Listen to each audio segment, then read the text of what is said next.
السلام علیکم ورحمۃ اللہ وبرکاتہ. کیا حال ہے آپ سب کے؟ اللہ کا نام لے کر ہم اپنا سیشن شروع کرتے ہیں. یا ربی لک الحمد کما ینبغی لجلال وجہک وعظیم سلطانک. اللہم ربنا لک الحمد بما خلقتنا ورزقتنا وانقذتنا وفرجت عنا. لک الحمد بالایمان ولک الحمد بالاسلام ولک الحمد بالقرآن. اما بعد فاعوذ باللہ من الشیطان الرجیم. بسم اللہ الرحمن الرحیم. رب اشرح لی صدری ویسر لی امری واحلل عقدۃ من لسانی یفقہوا قولی. اللہم ثبتنا عند الموت بلا الہ الا اللہ. اے ہمارے اللہ، ہمیں ہماری موت پر کلمہ لا الہ الا اللہ پر ثابت قدم رکھیے. آمین یا رب العالمین. الحمدللہ کل ہم نے سورت کے تعارف سے پہلے قرآن کے معجزہ ہونے پر بات کی تھی، اور آپ کے سامنے بس میں نے 3 پوائنٹس رکھے تھے.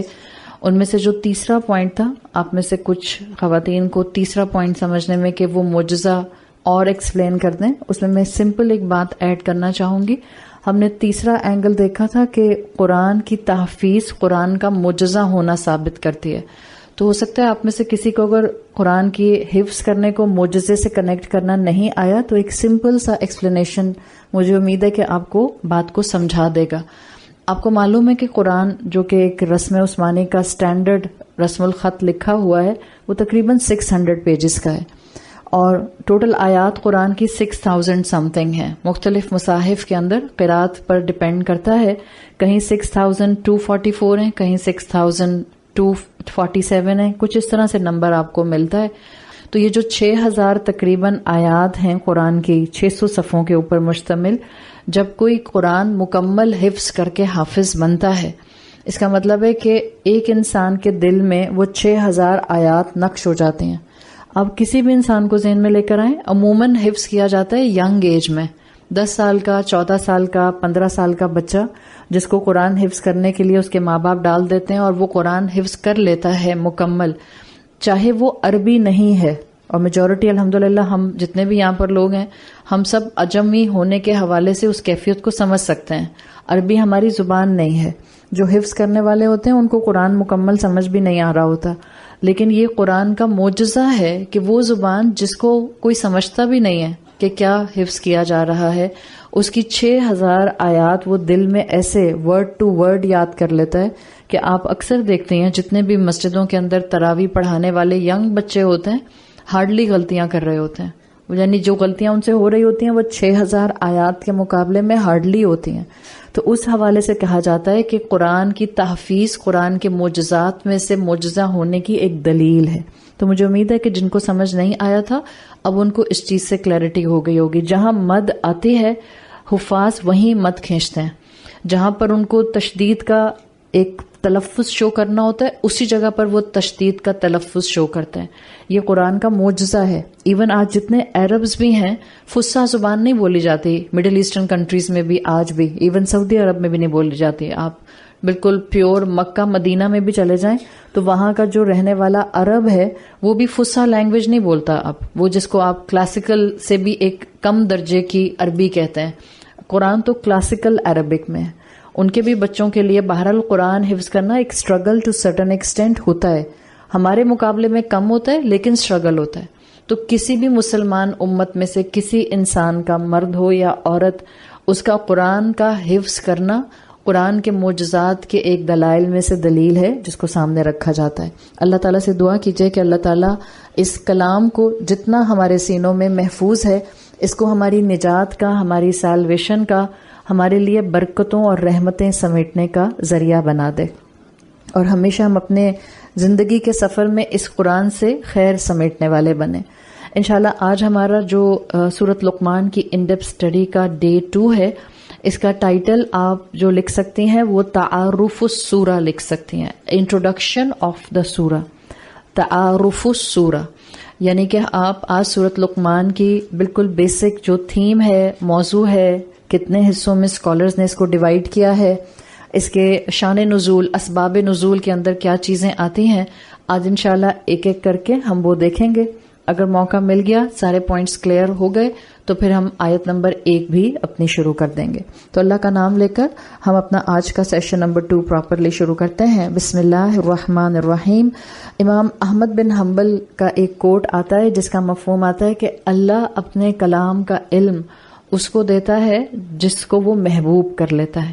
تو اپنے لیے بہرحال علم حاصل کرنے کی محفل کا حصہ بننا کسی بھی کیپیسٹی میں ایک باعث آنر ضرور سمجھا کریں کہ اللہ تعالیٰ نے مجھے کسی نہ کسی کیپیسٹی میں قبول کیا ہے، پسند کیا ہے، جبھی مجھے اس محفل کا حصہ بنایا ہے۔ وہ جیسے ہم نے پہلے بھی بات کی تھی کہ یہاں وہ بھی بخش دیا جاتا ہے اس محفل کا حصہ بن کے جو بہرحال زبردستی بھی آیا ہوا ہوتا ہے، اپنی کسی حاجت سے آیا ہوا ہوتا ہے۔ تو امام احمد بن حنبل کہتے ہیں کہ اللہ کا علم اس کو نصیب ہوتا ہے جس کو اللہ تعالیٰ اپنا محبوب کر لیتے ہیں۔ سورۃ لقمان مکی سورہ ہے اور اس کی 34 آیات ہیں۔ سورۃ اللقمان جو ہے اس کو آپ انشاءاللہ اس چند دن کے سیشنز میں اچھی طرح سے مختلف کلاسیکل ٹیکسٹ کی روشنی میں سمجھیں گی۔ میں زیادہ تر جو ان ڈیپتھ اسٹڈیز کرواتی ہوں اس میں جو میرا مین سلیبس ہوتا ہے وہ کلاسیکل تفاسیر ہوتی ہیں۔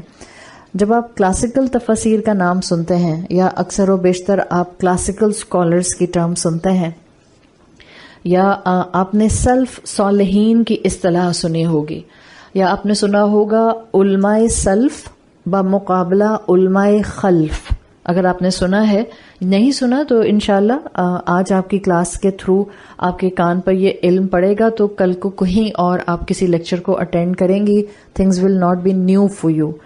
کچھ اصطلاحات جو ظاہر ہے جو میرے اسٹوڈنٹس ہیں جو ریگولرلی سنتے ہیں ان کو اندازہ ہے کہ میں کلاسیکل ٹیکسٹ، کلاسیکل تفاسیر، کلاسیکل اسکالرز یا سلف صالحین ان کا استعمال مستقل کر رہی ہوتی ہوں۔ اللہ کے رسول صلی اللہ علیہ وسلم کے تربیت یافتہ وہ لوگ جو ڈائریکٹلی آپ سے تربیت یافتہ ہوئے یعنی کہ صحابہ کرام سے لے کر 9th ہجرہ تک کے لوگ جو آتے ہیں، 9th ہجرہ تک جو آپ کو اسکالرز ملتے ہیں، ان کی ایکسپلینیشن کا، ان کی تفاسیر کا، ان کی تاویلات کا ایک خاص پیٹرن آپ کو ملتا ہے اگر آپ ان کو پڑھنا شروع کریں۔ میجورٹی آف دا اسکالرز جو اس ٹائم پیریڈ کے ہیں وہ آپ کو عرب اسکالرز ملتے ہیں۔ عرب کے علاوہ آپ کو کچھ اسکالرز جو ہیں وہ شام کے یا کوفہ کے بھی ملتے ہیں، لیکن ظاہری بات ہے جو ان کا کانٹینٹ رائٹنگ ہے وہ میجورٹی عربک ہے، یعنی وہ تفاسیر عربی میں لکھی ہوئی ہیں۔ جب صحابہ کا دور تھا تو صحابہ کے لیے تفسیر القرآن was not the prominent known term. تفسیر کا لفظ صحابہ نے نہیں استعمال کیا کبھی بھی۔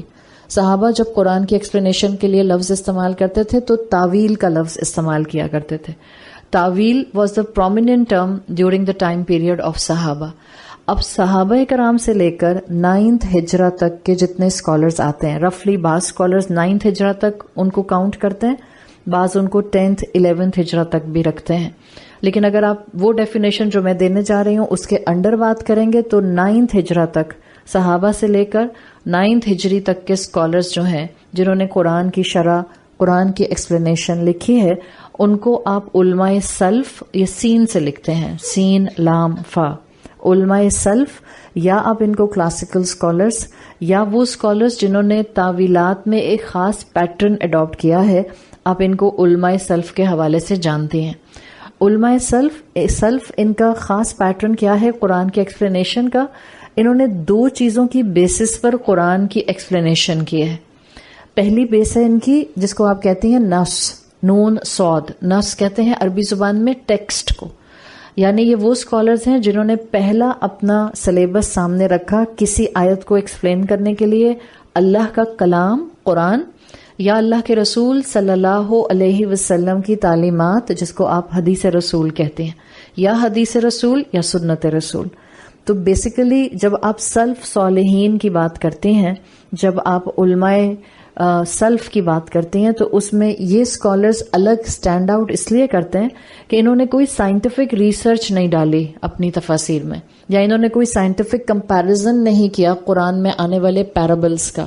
انہوں نے ڈائریکٹ 2 سورسز کو بیس بنا کر آیات کو ایکسپلین کیا ہے۔ ایک سورس ہے نص جس میں قرآن اور سنت دونوں آ جاتے ہیں، اور دوسرا سورس ہے اجماع صحابہ یعنی اجماع صحابہ کو انہوں نے اہمیت دیتے ہوئے اپنی قرآن کی تفسیر، اپنی قرآن کی تعویل میں کسی بھی آیت کو یا سورت کو یا قرآن کو ایکسپلین کیا ہے۔ ان میں بہت پرومیننٹ ایک اسکالر آتے ہیں، سبھی بہت قابل محترم ہیں، سبھی جو ہیں ریسپیکٹفل ہیں، اور میرا بلیف اس معاملے میں یہ ہے کہ اسکالرز ہوں، مفسرین ہوں، مفتی ہوں، شیوخ ہوں، یہ سب انسان ہوتے ہیں اور یہ خطا سے پاک نہیں ہوتے۔ جب یہ بہت ڈیڈیکیشن کے ساتھ دین کے لیے کام کرتے ہیں تو عین ممکن ہے کہ ان سے غلطی ہو جائے، عین ممکن ہے کسی مفسر قرآن سے 6000 آیات کو ڈسکرائب کرتے ہوئے کوئی 2، 10، 5، 3 آیات صحیح سمجھ کے ساتھ ایکسپلین نہ ہو سکیں۔ انسان ہے نا، ہیومن لیول ہے، تو اس کا مطلب ہرگز یہ نہیں ہوتا کہ آپ ان کی باقی تعلیم کو ریٹنڈنٹ قرار دے دیں اور آپ کہیں کہ نہیں جی ان کی کتاب کو ہاتھ ہی نہیں لگانا چاہیے۔ تو سب کی رسپیکٹ ہے، لیکن اگر آپ سلف صالحین کی، کلاسیکل اسکالرس کی بات کرتی ہیں تو ایک نام بہت پرومیننٹ ہے جن کو آپ اکثر و بیشتر باقی تمام بعد میں کنٹمپرری اسکالرس جو آئے ہیں جن کو علماء خلف کہا جاتا ہے، انہوں نے بھی بہت زیادہ کوٹ کیا ہے، اور وہ ہیں امام جریر الطبری۔ جریر الطبری، ان کی تفسیر قرآن کی آلموسٹ مکمل موجود ہے۔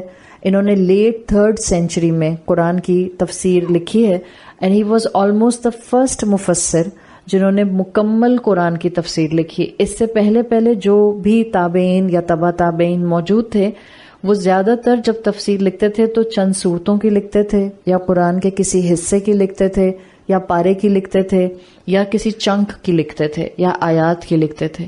امام الطبری کی تفسیر آپ کو بہت ڈیٹیلڈ ملتی ہے۔ امام الطبری واز دا فرسٹ عالم، فرسٹ فقیہ، یا فرسٹ جس کو آپ کہتے ہیں اسکالر، جنہوں نے قرآن کی قرات کے ڈفرنس کے اوپر 28 والیومز کی کتاب لکھی ہے۔ 28 والیوم کی کتاب جو انہوں نے صرف قرآن کی ڈفرنٹ قرات جو آتی ہیں 10 قرات اس کے اوپر کتاب لکھی ہے۔ تو بہت ہی ریسپیکٹیبل اسکالر ہیں۔ آپ کو انشاءاللہ یہاں پر جتنا بھی ریفرنسز دیے جائیں گے یا آپ کو یہاں پر جتنا بھی ٹیکسٹ جو اللہ کے رسول صلی اللہ علیہ وسلم سے ریلیٹ کر کے آیات کی ایکسپلینیشن میں بتایا جائے گا، اس میں ٹاپ پر آپ کو امام الطبری کی تفاسیر کے حوالے ملیں گے، اس لیے کہ امام الطبری کی تفسیر میں ڈائریکٹلی کسی تابعی کا کال ہے، وہ تابعی کا کال پیچھے صحابی پر جاتا ہے اور صحابی سے وہ ڈائریکٹ رسول اللہ صلی اللہ علیہ وسلم تک جاتا ہے۔ تو میجورٹی آف دا روایات اور نیریشنز جو اس کے اندر آئی ہیں اس میں آپ کو کانسٹنٹلی اوتھینٹک چیزیں ملتی ہیں، صحیح احادیث ملتی ہیں، یا صحیح احادیث ہیں یا حسن کے درجے کی احادیث ہیں۔ ٹاپ کوالٹی جس کو آپ کہتے ہیں دا A1 فرسٹ کلاس احادیث، اس کی درجہ بندی کی جاتی ہے تو ان کو کہا جاتا ہے صحیح احادیث، اور اگر اس کے بعد سیکنڈ کیٹیگری پر کوئی آتی ہے تو اس کو حسن حدیث کہا جاتا ہے۔ آپ کو امام الطبری کی تفسیر میں جتنی نریشنز بھی ملیں گی وہ یا تو آپ کو ملیں گی صحیح کے درجے کے اوپر تمام نریشنز، یا وہ حسن کے درجے کے اوپر آپ کو ملیں گی۔ تو مسلمان اسکالرس کے درمیان میں جو آپ کے پاس کلاسیکل اسکالرس کے اندر ٹاپ پر آتے ہیں وہ امام جریر الطبری ہیں، ان کی تفسیر ہے۔ اس کے علاوہ انشاءاللہ یہاں جس تفسیر کا ریفرنس آپ کو ملے گا، میں ہر دفعہ تفسیر کا حوالہ نہیں دے رہی ہوں گی لیکن میں نے شروع میں ہی اپنا کانٹینٹ آپ کو بتا دیا ہے۔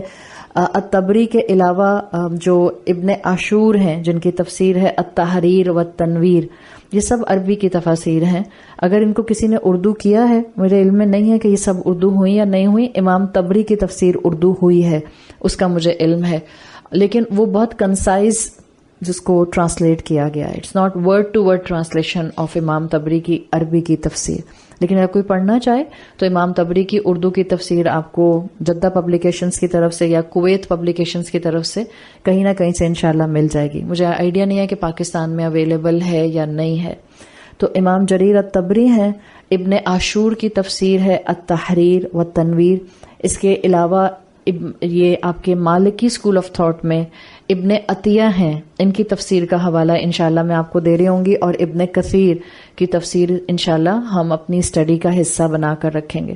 تو مجھے امید ہے کہ اب آپ کو جو ایک ٹرم ہے کلاسیکل اسکالرز یہ سمجھ آ گئی ہوگی۔ 9th ہجرت تک کے جتنے اسکالرز آتے ہیں ان سب کو بیسیکلی آپ اسی کیٹیگری میں ڈالتے ہیں۔ اس ڈیفینیشن کے انڈر اگر آپ دیکھیں تو ابن تیمیہ کلاسیکل اسکالرز میں اس ڈیفینیشن سے نہیں آئیں گے، اس لیے کہ ابن تیمیہ ان کے بعد آئے ہیں، اور ابن تیمیہ جو ہیں وہ بھی امام الطبری کی بہت تعریف میں بہت سی باتیں اپنی کتابوں میں لکھ کر گئے ہیں. تو الحمدللہ جب آپ قرآن کی ایکسپلینیشن کو یا تو قرآن سے ہی سمجھتے ہیں، اس لیے کہ قرآن کا ایک حصہ اس کے دوسرے حصے کی ایکسپلینیشن کرتا ہے، یا آپ قرآن کی ایکسپلینیشن احادیث سے سمجھتے ہیں، یا آپ قرآن کی ایکسپلینیشن صحابہ سے ڈائریکٹ سمجھتے ہیں یا تابعین سے سمجھتے ہیں، تو اس کا فائدہ یہ ہوتا ہے کہ آپ کو دین، اسلام، شریعت بہت بلیک اینڈ وائٹ نظر آتی ہے. یہ لکھ لیں کہیں پہ، اگر آپ نے آبزرو کرنا ہے تو کر لیں. جہاں قرآن بتایا جائے گا، جہاں بہت زیادہ بعد کی جنریشن کے جو اسکالرز آئے ہیں ان کی آراء کو قرآن کی آیات کے ساتھ اٹیچ کیا جائے گا، چاہے وہ رائے اللہ کے رسول صلی اللہ علیہ وسلم کی زندگی میں موجود نہیں تھی، تو بہت دفعہ آپ کو کمپلیکیشنز زیادہ محسوس ہوں گی. یہ میں عبادات کے حوالے سے خاص طور پہ کہہ رہی ہوں. اگر آپ قرآن کے میننگز کی بات کریں تو قرآن کے میننگز اللہ کی حفاظت میں ہیں. قرآن کی حکمتیں ہمیشہ بیان ہوتی رہیں گی. مثال کے طور پر کیا کوئی یہ کہے کہ آج کوئی مفسر قرآن کی تفسیر لکھتا ہے تو کیا اس کی تفسیر قابل عمل یا قابل ستائش یا قابل تعریف نہیں ہوگی؟ ایسا بالکل نہیں کہا جا رہا. قرآن کے جو شریعت کے عبادات کے رولز ہیں وہ فکسڈ کر دیے گئے ہیں اللہ کے رسول صلی اللہ علیہ وسلم، اور جہاں تک اللہ کے رسول صلی اللہ علیہ وسلم نے سیل لگائی اپنے اپروول کی آپ کے خلفائے راشدین تک. اس کے بعد اگر آپ مزید چیزوں کو عبادات کے حوالے سے دیکھیں گی، آراء پر جائیں گے تو یاد رکھیں دین کمپلیکیٹڈ ہوتا جائے گا. اگر آپ کو اپنے دین کو بلیک اینڈ وائٹ رکھنا ہے، ایمبیگوٹی سے پاک رکھنا ہے، تو کوشش کریں کہ آپ اتنا دین اپنا لیں جو اللہ کے رسول صلی اللہ علیہ وسلم اور صحابہ کرام سے ثابت ہے. اس میں آپ کی زندگی سہل رہے گی، مشکل نہیں ہوگی. علماء خلف، علماء سلف کے مقابلے میں کنٹمپرری اسکالرس کے لیے آتا ہے. یعنی آپ یوں سمجھ لیں کہ 10th ہجرہ سے لے کر اب دنیا جب تک رہے گی، جتنے بھی اسکالرز آئیں گے یا آج جتنے بھی اسکالرز موجود ہیں وہ سب علماء خلف کے اندر آئیں گے، یعنی کہ وہ سلف کے پیچھے پیچھے آنے والے ہیں. تو یہ بیسک ڈیفینیشن آپ کے سامنے آ گئی. اب اگر آپ اگلا ایکسپلینیشن دیکھیں گی وہ ہے سورت کا شان نزول، جس کو آپ اکثر اردو میں شان نزول کے حوالے سے جانتی ہیں، یا اسباب و تنزیل عربی زبان میں کہا جاتا ہے. سورت لقمان کا نازل ہونا کیا کسی سبب کی وجہ سے تھا، یا سورت لقمان جو ہے وہ بغیر سبب کے نازل ہوئی؟ جب آپ سورت لقمان کی سبب اور تنزیل دیکھتی ہیں تو اس سے پہلے کہ آپ سورت پر ڈائریکٹ جائیں، مستدرک حاکم کی ایک صحیح حدیث، اور بعض محدثین نے اس کو حسن کے درجے میں رکھا ہے. یہ ایک ایسی حدیث آتی ہے جس کو آپ جنیرک فارم میں قرآن کی آیات کی کیٹیگرائزیشن پر اپلائی کر سکتے ہیں. جنیرک اس طرح سے ہے کہ اللہ کے رسول صلی اللہ علیہ وسلم نے اس حدیث میں اس طرح سے صورتوں کو ڈیوائیڈ کر دیا ہے پورے مصحف کی، کہ جس میں 4 براڈ کیٹیگریز میں تمام 114 صورتیں فال کرتی ہیں. جیسے آپ صلی اللہ علیہ وسلم نے فرمایا، اس میں الفاظ آتے ہیں اوتیت السبع الطول مکان التورات. اللہ کے رسول صلی اللہ علیہ وسلم نے فرمایا مجھے تورات کی جگہ پر 7 طویل صورتیں عطا کی گئی ہیں. اوتیتو مجھے عطا کی گئی ہیں، طول یعنی کہ لیندی ونس، لانگ سوراس، مکان التورات تورات کی جگہ پر. اگر آپ تورات کی ٹیچنگز کو سمجھتے ہیں تو آپ کو پتہ ہے کہ تورات میں احکامات تھے، تورات میں شریعت تھی، تورات میں موسیٰ علیہ السلام کے قوم کے حوالے سے جتنے احکامات آئے ہیں وہ سب تورات میں موجود تھے. تو اللہ کے رسول صلی اللہ علیہ وسلم کہہ رہے ہیں کہ مجھے تورات جیسی، تورات کی جگہ پر 7 طویل صورتیں دی گئی ہیں. اور پھر یہ 7 طویل صورتیں آپ نے بتایا کون سی ہیں؟ البقرہ سے سورت انفال تک. جب تورات کی تھیم، تورات کا کریکٹرسٹک احکامات اور شریعت ہے، تو آپ جانتے ہیں کہ قرآن کی یہ بھی جو صورتیں ہیں سورت البقرہ سے لے کر سورت انفال تک، سورہ فاتحہ کو نہیں اس حدیث میں کاؤنٹ کیا گیا، اس لیے کہ سورہ فاتحہ کو اوپننگ سورہ کہا جاتا ہے. اس کو اللہ کے رسول صلی اللہ علیہ وسلم نے اس کیٹیگری سے باہر رکھا ہے. تو اللہ کے رسول صلی اللہ علیہ وسلم نے کہا کہ مجھے تورات کی جگہ 7 صورتیں دی گئی ہیں. پہلی کیٹیگری بنتی ہے آپ کی سورت البقرہ سے لے کر سورت انفال تک. پھر آپ نے فرمایا وَأُوتِيتُ الْمَعِينَ مَكَانَ الزَّبُورِ، مجھے زبور کی جگہ پر معین عطا کی گئی ہیں. معین زیادہ تر وہ صورتیں ہیں جن کا نمبر ہنڈریڈز میکسیمم 200 سے اوپر نہیں جاتا، اور یہ صورتیں آتی ہیں سورت یونس سے لے کر سورت فاطر تک۔ اگر آپ کو زبور کا کریکٹرسٹک یا زبور کی صفت معلوم ہے، زبور کس نبی پر آئی تھی؟ داؤد علیہ السلام پر، اور زبور میں اللہ کی حمد ہے۔ زبور داؤد علیہ السلام ایکچولی بنی اسرائیل ہی کے نبی ہیں۔ داؤد علیہ السلام وہی شریعت فالو کرتے تھے جو موسیٰ علیہ السلام لے کر آئے تھے۔ داؤد علیہ السلام موسیٰ علیہ السلام کے بعد آئے تھے، تو داؤد علیہ السلام کی شریعت وہی تھی جو موسیٰ علیہ السلام کی شریعت تھی۔ زبور دی گئی تھی اللہ کی حمد کے طور پر، اس کے اندر آپ کو اللہ کی حمد، اللہ کی پریز بہت ملتی ہے۔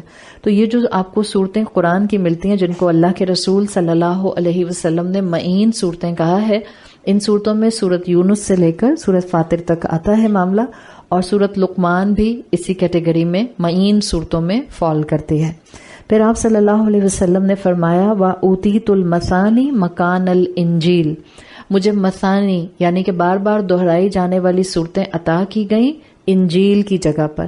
انجیل کی جگہ پر جو صورتیں آپ کو ملیں گی یہ سورت یاسین سے لے کر سورت الحجرات تک چلتے ہیں۔ معین صورتیں جو سورت یاسین سے لے کر مثانی صورتیں جو سورت یاسین سے لے کر سورت حجرات تک چلتے ہیں۔ اور چوتھی کیٹیگری آپ نے فرمایا وَفُضِلْتُ بِالْمُفَصَّلِ، مجھے تمام انبیاء پر فضیلت دی گئی ہے مفصل کے ذریعے، یعنی اب جو سورت الحجرات کے بعد سے لے کر اینڈ آف دا قرآن تک صورتیں ہیں، سورت الناس تک، ان تمام صورتوں کو اللہ کے رسول صلی اللہ علیہ وسلم نے کہا کہ مجھے ان صورتوں کے تھرو اللہ نے تمام انبیاء پر فضیلت دی ہے، اور ان صورتوں کو مفصل کہا ہے اللہ کے رسول صلی اللہ علیہ وسلم نے۔ تو جب آپ اس حوالے سے دیکھتی ہیں تو بیسیکلی یہ ایک بیسک حدیث ہے جو تمام کلاسیکل ٹیکسٹ کے اندر آپ کو ہر ایک تفسیر کے ہر ایک صورت کی تفسیر یا اس کی ایکسپلینیشن کے شان نزول میں ملے گی، جس میں ایک براڈ کیٹیگری آ جاتی ہے۔ جنیرکلی قرآن کی تمام صورتوں کو 4 حصوں میں ڈیوائڈ کر دیا جاتا ہے۔ اب جب آپ امام طبری کی تفسیر میں مزید ڈگ کرتے ہیں تو آپ کو پتہ چلتا ہے کہ سورت لقمان کے حوالے سے امام طبری کہتے ہیں کہ اللہ تعالیٰ نے کیونکہ سورت جو ہے نازل کی، اس کو مکی دور میں نازل کیا گیا، تو اس کے بارے میں امام طبری لکھتے ہیں کہ جس طرح سے قرآن کا مزاج ہمیشہ رہا، قرآن شروع میں بہت سلو پیس پر نازل ہوا ہے۔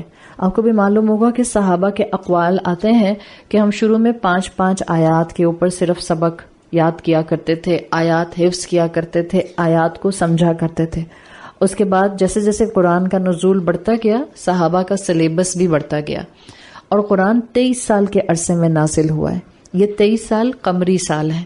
جب آپ قرآن کے نزول کا پیٹرن دیکھتی ہیں تو آپ کو پتہ چلتا ہے کہ جب اللہ کے رسول صلی اللہ علیہ وسلم کو کبھی تسلی چاہیے ہوتی تھی تو آیات نازل ہوتی تھیں، کبھی صحابہ کے سوالات ہوتے تھے تو آیات نازل ہوتی تھیں، کبھی صحابہ پریشان ہوتے تھے تو آیات نازل ہوتی تھیں۔ یعنی اس کا مطلب یہ ہے کہ قرآن کو اس ٹائم پیریڈ میں جو قرآن کے اولین مخاطب تھے ان کے لیے اسپیسیفک انداز میں نازل کیا گیا۔ یہ جو سورت لقمان ہے یہ بیسیکلی ایک حکیم شخص کے بارے میں مینلی اس کو لایا گیا، اس کو نازل کیا گیا۔ مکہ میں ہی کہا جاتا ہے قریش کی تاریخ میں ایک شخص تھے لقمان، نبی نہیں تھے، ایک حکیم دانا انسان تھے، اور آپ دیکھ رہی ہیں کہ حکیم دانا انسان کے نام پر سورت موجود ہے۔ دیکھیں صورتوں کے ناموں کے بارے میں بھی ایک انڈرسٹینڈنگ آپ کو کلیئر ہونی چاہیے۔ بعض صورتوں کے نام رسول اللہ صلی اللہ علیہ وسلم نے خود بتائے ہیں، جیسے مثال کے طور پر اگر اللہ کے رسول نے کسی حدیث میں یہ فرما دیا کہ فاتحہ پڑھو شفا ہے اس میں، تو آپ کو فاتحہ کا نام فاتحہ پتہ چل گیا۔ سورۃ البقرہ کے کئی نام ملتے ہیں آپ کو، اس لیے کہ وہاں پر اللہ کے رسول صلی اللہ علیہ وسلم نے سورۃ البقرہ کو کوئی ایک نام نہیں دیا، تو صحابہ نے بھی اپنے اپنے حساب سے نام رکھ لیے۔ آپ دیکھتے ہیں قرآن میں آتا ہے سورۃ الانسان، سورہ دہر کا دوسرا نام ہے۔ آپ کے جو پاکستانی مصحف ہے اس سورت کا نام ہوتا ہے سورۃ الانسان، اور جب آپ سعودی عرب جاتے ہیں تو وہاں مصحف میں سورۃ الدہر لکھا ہوا ہوتا ہے۔ تو یہ کوئی غلطی نہیں ہے، یہ کوئی کمی نہیں ہے، یہ گنجائش ہے۔ جہاں اللہ کے رسول صلی اللہ علیہ وسلم نے نام لے کر کسی سورت کی فضیلت بتا دی یا اس کے بارے میں کچھ اپنی حدیث میں کہہ دیا، تب صحابہ نے کوئی اور نام اس کے لیے نہیں استعمال کیا۔ لیکن کہیں اللہ کے رسول صلی اللہ علیہ وسلم نے سورت کا نام نہیں بولا. وہاں پھر صحابہ نے اپنی اپنی اجماع کے طور پر سورتوں کے نام ڈیسائیڈ کر لیے. تو یہ سورت لقمان بھی انہی صورتوں میں سے آتی ہے جس کا نام اللہ کے رسول صلی اللہ علیہ وسلم کی طرف سے نہیں بتایا گیا، اجماع صحابہ ہے، اور اللہ کے رسول صلی اللہ علیہ وسلم کی سیل آف اپروول صحابہ کے اجماع پر موجود ہے. لقمان نبی نہیں تھے، رسول نہیں تھے. لقمان ایک حکیم دانا انسان تھے. جیسے پاکستان کی ہسٹری کے اندر آپ کہتے ہیں علامہ اقبال ایک حکیم اور دانا انسان تھے، اسی طرح سے ان کی تاریخ میں ان کے جو خطباء تھے، جو خطیب ہوتے تھے قریش کے، یا جو ان کے شعراء تھے، جو شاعر ہوتے تھے، وہ حکیم لقمان کو بہت اچھی طرح جانتے تھے. وہ حکیم لقمان کے اقوال کو اچھی طرح جانتے تھے. لیکن ہر طرح کے لوگ قریش کے، عرب کے، حکیم لقمان کی بہت سی تعلیمات سے واقف نہیں تھے. آپ کو اللہ کے رسول صلی اللہ علیہ وسلم کا امی ہونا معلوم ہونا چاہیے، اس لیے یہ معاملہ تھا کہ عرب میں پڑھنے پڑھانے کا رواج بہت کم تھا. اٹس ناٹ لائک دس کہ تھا نہیں، کم تھا، بہت کم تھا. اس لیے آپ کو معلوم ہے کہ جو شعراء ہوتے تھے ظاہر ہے وہ پڑھے لکھے ہوتے تھے، ان کو معلوم ہوتا تھا کہ ان کے پاس جو بھی تاریخ موجود ہے وہ کتابوں سے کس حد تک پڑھ سکتے ہیں. اتنی کتابیں بھی ان کے پاس انٹیکٹ نہیں تھی. زیادہ تر ان کے پاس جس کو آپ کہتے ہیں through word of mouth information چلی آ رہی تھی. اور کیونکہ ان کی میموری بہت اچھی تھی، یہ عرب کے علاقے کا ایک خاص ایک آپ کہہ سکتی ہیں کریکٹرسٹک تھا کہ عرب لوگوں کی میموری بہت اچھی تھی. عرب لوگوں کی میموری اچھی کیوں تھی؟ اس کے لیے بہت ہی ایک جس کو آپ کہتی ہیں آج کے حساب سے سبق لینے والی بات یا دلیل، وہ یہ ہے کہ وہ ڈسٹریکٹڈ نہیں تھے. جب علماء کہتے ہیں نا کہ عرب کی میموری بہت اچھی تھی، آپ دیکھیں ان کو قرآن اتنی جلدی حفظ کیوں ہوا، ان کو رسول اللہ صلی اللہ علیہ وسلم کی احادیث ایسے یاد کیسے ہو گئیں، ان کے لیے اللہ کے رسول صلی اللہ علیہ وسلم کی سیرت کو ورڈ ٹو ورڈ قلم بند کروا دینا ممکن کیسے ہو گیا. They were very good in their memory. وہ اپنی میموری میں اچھے اس لیے تھے کہ ان کی ڈسٹریکشنز نہیں تھیں، ان کا آس پاس نیبرنگ کنٹریز کے ساتھ کنیکشن نہیں تھا. صرف جو تاجر کمیونٹی ہوتی تھی اس کے جب قافلے جاتے تھے تو وہ بزنس ٹرانزیکشن کے لیے وقتی طور پر جاتے تھے. موسٹ آف دا ٹائم ان کا باقی دنیا سے سارا تعلق کٹا ہوا تھا. تو جتنا بھی آپ ایک جس کو آپ کہتی ہیں کانسنٹریٹڈ انوائرمنٹ میں رہتے ہیں اتنا آپ کے ڈسٹریکشنز کم ہوتے ہیں، اور جتنے آپ کے ڈسٹریکشنز کم ہوتے ہیں اتنی آپ کی میموری شارپ ہوتی جاتی ہے. آج ہمارے بچوں کے ڈسٹریکشنز بہت زیادہ ہیں، اس لیے ریٹیننگ پاور نہیں ہے ان کے اندر. آپ ان کو آج ایک بات کہتے ہیں، آپ ہیں 50 سال کی یا 40 سال کی، آپ کو پھر بھی باتیں یاد رہ جاتی ہیں. آپ کی اولاد جو اس وقت شاید 20 سال کی یا 15 سال کی ہے، ان کو بہت جلدی باتیں بھول جاتی ہیں، just slip of their mind, اس لیے کہ ڈسٹریکشنز بہت زیادہ ہیں. تو عرب کا میموری کا معاملہ اتنا شارپ تھا کہ ان کو اپنے گھوڑوں کی بھی نسلوں کے نام یاد ہوتے تھے. ایک تو نام رکھا کرتے تھے اپنے گھوڑوں کے، اور پھر ہر گھوڑے کا اس کا باپ کون تھا، اس کی ماں کون تھی، اس کی نانی کون تھی، اس کی دادی کون تھی. It's not about their own lineage, گھوڑوں کا بھی ایک لینیج ان کے پاس فیملی ٹری کی طرح موجود ہوتا تھا. جب یہ پیٹرن آپ کو نظر آتا ہے تو اس سے آپ کو پتہ چلتا ہے کہ عرب کے اندر جو ان کے پڑھے لکھے لوگ تھے، خطباء اور شعراء، ان کے پاس حکیم لقمان کی باتیں کافی حد تک میموری میں پرزرو تھیں، یا اتنا نون تھا اس عرب کلچر میں کہ لقمان ایک بہت ہی دانا انسان تھے، عقل مند انسان تھے، اور بہت اچھی نصیحتیں کر کے اپنے وقت میں گئے تھے. تو جب اتنی بات آپ کو سمجھ آ گئی تو آپ کو پتہ چلتا ہے کہ اللہ کے رسول صلی اللہ علیہ وسلم سے جب نبوت کا اعلان ہو گیا تو امام طبری لکھتے ہیں کہ 2 میں سے کوئی ایک سچویشن ہوئی جس پر سورۃ لقمان کو نازل کیا گیا. ایک وہ کہتے ہیں کہ سورۃ لقمان کمپلیٹلی مکی سورت ہے، کمپلیٹلی یعنی اس کی ساری آیات مکی ہیں. ایک رائے امام طبری کی یہ ہے کہ یہ ساری کی ساری ایک ہی گو میں نازل ہوئی ہے، اللہ کے رسول صلی اللہ علیہ وسلم پر، اور مکہ میں نازل ہوئی ہے. اور ایک رائے امام طبری کی یہ ہے کہ اس کی ساری آیات مکہ میں نازل ہوئی ہیں سوائے 3 آیات کے، 27، 28 اور 29. امام طبری کی یہ اپنی رائے نہیں ہے. دونوں آراء کے اندر امام طبری نے عبداللہ ابن عباس رضی اللہ عنہما کا حوالہ دیا ہے کہ عبداللہ ابن عباس رضی اللہ عنہما کی نریشنز موجود ہیں کہ دو میں سے کسی ایک مقام کے اوپر یہ سورت نازل ہوئی ہے. ہمارے ذہن میں سوال آتا ہے کہ صحابہ کو کیا کنفیوژن تھا کہ یا یہ ایسے نازل ہوئی یا یہ ایسے نازل ہوئی. اس کے پیچھے بھی بہت حکمتیں ہیں. نمبر ایک، اللہ کے رسول صلی اللہ علیہ وسلم کے پاس کوئی اس وقت جس کو آپ کہتے ہیں ذریعہ ابلاغ نہیں تھے کہ آپ کہیں کہ اللہ کے رسول بریکنگ نیوز چلاتے ہوں گے کہ اب سورت نازل ہو گئی اور اس کی آیت نمبر یہاں سے لے کے یہاں تک نازل ہوئی ہے. اللہ کے رسول صلی اللہ علیہ وسلم کے صحابہ ہر وقت اللہ کے رسول صلی اللہ علیہ وسلم کے سب ساتھ نہیں ہوتے تھے. کبھی کوئی آپ کے ساتھ ہوتا تھا، کبھی کوئی آپ کے ساتھ ہوتا تھا. اللہ کے رسول صلی اللہ علیہ وسلم کی ہر ڈیٹیل ہر صحابی کو معلوم نہیں ہوتی تھی. کبھی اللہ کے رسول مثال کے طور پر کسی محفل میں موجود ہیں، آپ حدیثیں پڑھتی ہیں، آپ کہتی ہیں ایک ہی ٹائم پیریڈ کی 2 حدیثیں کیسے ہو سکتی ہیں؟ ایک ہی ٹائم پیریڈ کی 2 حدیثیں، لائک ایک صحابی ڈسکرائب کر رہا ہے، محفل میں بیٹھے ہیں، اللہ کے رسول صلی اللہ علیہ وسلم بات کرتے کرتے پیالہ اٹھاتے ہیں اور پانی پیتے ہیں، اور پھر اللہ کے رسول اس پیالے کو رکھ دیتے ہیں، پھر اللہ کے رسول کسی صحابی سے گفتگو کرتے ہیں. اب آپ اس حدیث کو 2 طرح نیریٹ ہوئے ہوئے دیکھتے ہیں. ایک صحابی کہتے ہیں کہ اللہ کے رسول کو پیاس لگی اور انہوں نے پانی پیا، اور دوسرے صحابی کہتے ہیں کہ اللہ کے رسول نے اپنے دائیں ہاتھ سے پیالہ پکڑا، دائیں ہاتھ سے پانی پیا اور دائیں ہاتھ سے پیالہ واپس رکھ دیا اور پھر کسی صحابی کی طرف متوجہ ہو گئے. ایک ہی سٹنگ میں 2 صحابی ہیں لیکن دونوں نے اپنے اپنے حساب سے بات ایکسپلین کی ہے. صحیح؟ تو یہ چھوٹی چھوٹی چیزیں ہیں جس کی وجہ سے آپ کو بعض اوقات ایک ہی متن ڈفرینٹ الفاظ کے ساتھ ارینجمنٹ کے ساتھ ملتا ہے. اگر حدیث کا علم پراپر نہ ہو انسان کے پاس تو بہتر ہوتا ہے کہ حدیثوں کو بالکل اتنے لائٹ وے میں نہ تو فارورڈ کریں نہ اس کو ایکسپلین کرنے کی کوشش کریں خود سے، اس لیے کہ بعض اوقات ہمیں پتہ نہیں چلتا، ہم کم علمی کی وجہ سے احادیث کا ایسنس اپنے کم علمی کی وجہ سے لوز کر جاتے ہیں اور جو اس میں سے سبق ملنا چاہیے وہ لے نہیں پاتے. تو عبداللہ ابن عباس ایک ہی ہیں لیکن ان کی 2 آراء امام طبری نے اپنی تفسیر میں مینشن کی ہیں. ایک، وہ کہتے ہیں کہ یا تو یہ پوری سورت مکہ میں نازل ہوئی پوری کی پوری 34 آیات، اور دوسری رائے یہ آتی ہے، عبداللہ ابن عباس کو کوٹ کر کے لکھتے ہیں کہ اس کی آیت نمبر 27، 28، 29 یہ نازل ہوئی ہے مدینہ میں آ کے. جب اس طرح سے آتا ہے تو دونوں کے حوالے سے آپ کو 2 واقعات ملتے ہیں.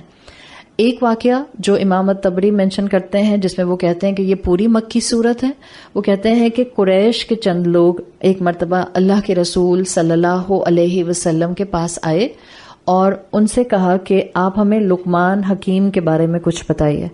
اور ان کے آنے کا مقصد علم حاصل کرنا نہیں تھا بلکہ یہ اللہ کے رسول صلی اللہ علیہ وسلم کا نبی ہونے کے حوالے سے کتنا علم آپ کے پاس ہے اس کو گیج کرنا چاہ رہے تھے. تو جب اس موقع پر قریش کے کچھ سرداروں نے آ کر رسول اللہ صلی اللہ علیہ وسلم سے اس طرح سے حکیم لقمان کے بارے میں پوچھا تو عبداللہ ابن عباس کہتے ہیں کہ یہ اللہ نے سورت اس وقت رسول اللہ پر نازل فرما دی. دوسرا واقعہ آتا ہے کہ ایک مرتبہ اللہ کے رسول صلی اللہ علیہ وسلم مدینہ میں موجود تھے. جیسے کہ آپ نے سورت بنی اسرائیل کی آیت پڑھی ہے، یسألونک عن الروح پڑھی ہے، اس میں آتی ہے یا آپ سے روح کے بارے میں سوال کرتے ہیں. آپ کو معلوم ہوگا کہ یہ والی بھی جو آیت ہے اس کے لیے بھی 2 شان نزول بتائے جاتے ہیں. ایک یہ کہ قریش آئے تھے مدینہ یہودیوں کے پاس اور ان سے کہا تھا کہ ہمیں کوئی ایسے آپشنز اور سوالات بتائیں جو ہم جا کر محمد سے پوچھیں صلی اللہ علیہ وسلم، جس سے ہمیں پتہ چلے کہ یہ واقعی اللہ کے رسول ہیں یا صرف ایسے ہی دعویٰ کر رہے ہیں. تو جو وہ 3 سوال یہودی جو ریبائز تھے انہوں نے بتائے تھے اس میں سے ایک یہ بھی تھا کہ جا کر پوچھو ان سے کہ روح کیا ہے. تو ایک واقعہ یہ آتا ہے یسألونک عن الروح کا. دوسرا واقعہ آتا ہے جسے بعض صحابہ کا آپ جب ڈیٹیل ان کا ڈیٹا پڑھتے ہیں تو پتہ چلتا ہے کہ اٹس لائک یہ والی آیت یسألونک